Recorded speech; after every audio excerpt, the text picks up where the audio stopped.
When I was younger, around the age of 13, some friends and I heard ghost stories about an old abandoned farmhouse. Specifically, there was a story about a room in the house where a child was constantly abused and tortured by his father. The child ended up perishing in the closet of his bedroom after being locked in there and left to die. Well, being so naive at the time, I made a bet with my friends that I could go into that closet alone for 10 minutes and in return would receive $50 for my actions.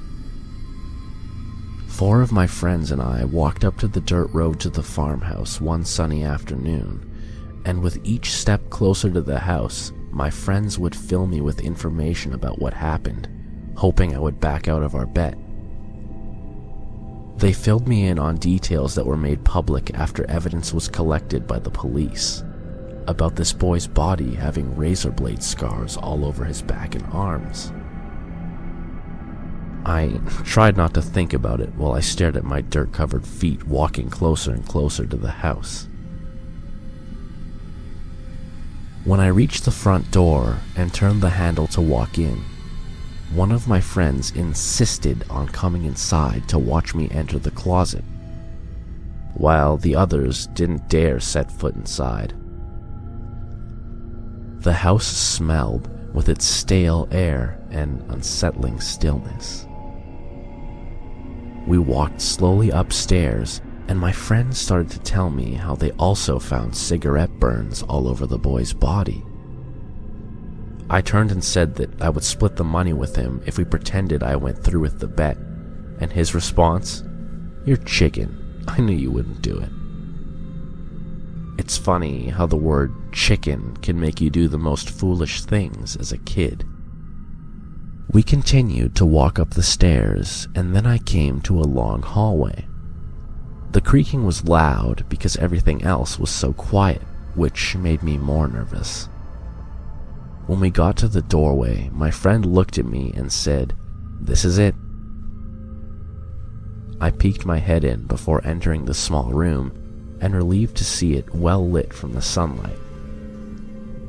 The walk-in closet's heavy wooden door was closed tight, and I walked slowly towards it.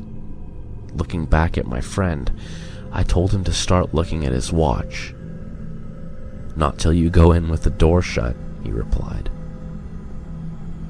I felt my stomach getting tied in knots as I slowly approached the door and turned the handle. My friend stepped toward the hallway as I opened the door quickly, expecting something to come barging out. But nothing did. I looked in the closet, and the darkness inside sucked away the sunlight in the room.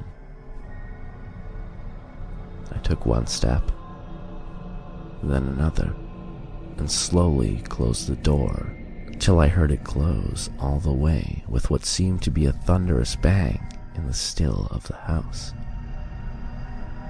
It was pitch black inside, and I could hear my heart racing, and didn't step any further into the closet. I decided to close my eyes, even though I couldn't see anything in front of me to begin with. But I felt like it gave me some kind of extra protection from anything that could be in here. After standing for what seemed like an eternity inside this dark, foreboding place, I started to feel like something was watching me at the back of the closet, and I tried convincing myself it was only my imagination. Then I heard something slowly dragging towards me, and that was enough to convince me to leave. I reached out in the dark, looking for the door handle and fidgeting around. In my panic, I felt a sharp pain burning down the back of my calf. I screamed, and at that point started banging on the door and fumbling for the handle, which I found and turned, lunging out into the room and onto the floor. My friend was by the doorway and pointed out, "You're bleeding!" I didn't even look. I got up and ran out of the room and the house with my friend leading the way. When I got outside, I could feel blood running down my leg like water in a shower. All of us ran as fast as we could to our neighborhood to feel safe again. When I got home, my mother took me to the doctor, where I had to have stitches on my leg because the cut was so deep. My parents were convinced I scratched my leg on a rusty nail sticking out of the wall, but I knew better. To this day, a shiver runs down my back when I look down and see the faint scar on the back of my leg. The scar that I got in the dead boy's closet.